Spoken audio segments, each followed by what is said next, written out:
Hi, this is Karen with WTI, and this is the Cricut EasyPress on the beautiful lilac color. I really like that it's super simple to use. You can adjust the temperature and the time, and the little Cricut sign will tell you whenever it's green that it's ready. And the settings, of course, are going to depend on the material that you're going to use.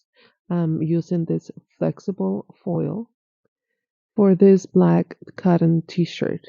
I iron it first, then I place the logo, and then put the Easy Press on for a few minutes, and that's it. I have my design on my t-shirt. As you can see, it was really simple to do.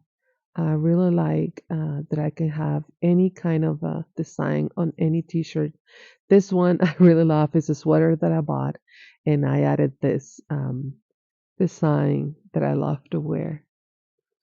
And the base is super sturdy. I can put the easy press on the highest temperature. Nothing will happen and nothing will move that thing. I like that. And that's my point of view.